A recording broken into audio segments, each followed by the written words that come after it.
اس کا دہانہ بند کر دیا جب پانی بھی آ گیا، مچھلیاں بھی آ گئی. اتوار والے دن پکڑتے تھے اور کہتے کیا تھے کہ اللہ نے ہمیں ہفتے والے دن شکار سے منع کیا ہے نا، ہم نے جو مچھلیاں پکڑی ہیں وہ تو ہم نے اتوار والے دن پکڑی ہیں. تو اللہ کے احکام میں ہیلا سازی کرنے کی سزا ان کو کیا ملی؟ اللہ نے ان کو بندر بنا دیا، ان کی شکلیں مسخ کر دی، اللہ نے قردہ بنا دیا. تو ایک تو ڈر لگتا ہے کہ آج کل لوگ بڑی ہیلا سازی کرتے ہیں شریعت کے احکام میں، لیکن اس امت کی شکلیں نہیں بدلتی. جتنے بھی گناہ کر لیں بندر نہیں بنتے، خنازیر نہیں بنتے، خنزیر نہیں بنتے. حضرت عیسیٰ علیہ السلام کے دور کے بنی اسرائیل فرمایا کہ مائدہ اترے گا، دسترخوان اترے گا، لیکن تم نے ذخیرہ اندوزی نہیں کرنی. انہوں نے ذخیرہ اندوزی شروع کر دی.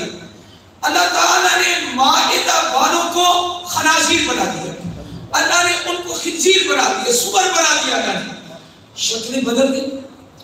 تو پہلے جو کافر ہوتے تھے ان کی شکلیں بدل جاتی تھی، لیکن اس امت کے کافر چاہے یہودی ہیں، چاہے عیسائی ہیں، چاہے ہندو ہیں، چاہے کوئی بھی ہیں، لیکن اس امت کے جو کافر ہیں جتنے بھی گستاخ ہو جائیں، اب مرزائی کوئی تھوڑے گستاخ تو نہیں ہے کہ نبی اکرم صلی اللہ علیہ وسلم کی ختم نبوت پر ڈاکہ ڈالا، کتنا بڑا جرم کیا، لیکن شکلیں بدلی ہیں؟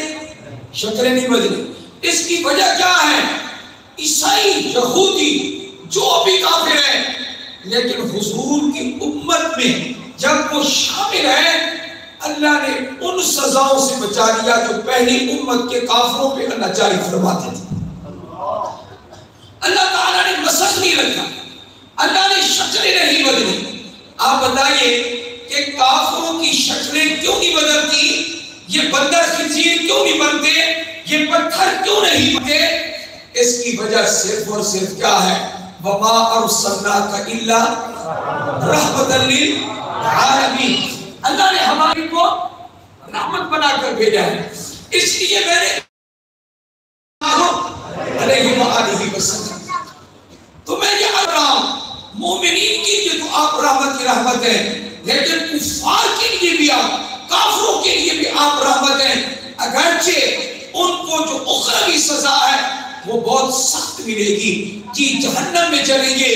جو کافر آپ پر ایمان نہیں لاتے اور مر جاتے حالت کفر میں، ان کے لیے تو اللہ کا فیصلہ ہے خالدین فیہا، ہمیشہ ہمیشہ جہنم میں چلیں گے. لیکن دنیا میں تو اللہ نے آپ کو رحمت بنا کر بھیجا نا، اس لیے شکلیں بگڑی نہیں ہیں. نبی کریم صلی اللہ علیہ وسلم صرف انسان، جنات ان کے لیے نہیں، آپ تو حیوانات کے لیے بھی رحمت بن کر آئے ہیں، جانوروں کے لیے بھی آپ صلی اللہ علیہ وسلم رحمت بن کر آئے ہیں. آپ علیہ السلام کی ایک عادت شریفہ تھی کہ آپ باغات میں جاتے، ترمذی شریف کی حدیث ہے، آپ باغات میں جاتے، وہاں بیٹھتے، وہاں نماز پڑھا کرتے اور باغ والوں کی دعا کیا کرتے، اور باغ والے صحابہ بھی خوش ہوتے. ہمارے باغ نے نبی علیہ السلام کی برکت حاصل کر دی. تو باغات میں آپ صلی اللہ علیہ وسلم تشریف لے جاتے. امام ترمذی رحمۃ اللہ علیہ نے ایک باب قائم کیا، مستقل باب، کیا کہ باب الصلاۃ فی الحیطان، کہ حیطان میں نماز پڑھنا، باغات میں نماز پڑھنا یہ آپ علیہ السلام کو پسند تھا. نفلی نماز آپ وہاں جا کر پڑھا کرتے تھے.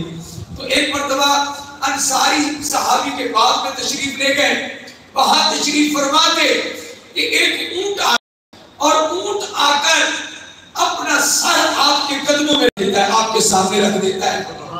تو آپ علیہ السلام کچھ دیر کے لیے خاموشی اختیار کرتے ہیں. قربان جائیں اس اونٹ نے اپنی زبان میں ہمارے نبی علیہ السلام کو کیا کہا، اور اس کی بولی کو، اونٹ کی بولی کو حضور نے کیسے سمجھا، یہ راز نہ مجھے معلوم ہے نہ آپ کو معلوم ہے. البتہ اتنا عرض کر دیتا ہوں، وہ اللہ جو حضرت سلیمان علیہ السلام کو حضرت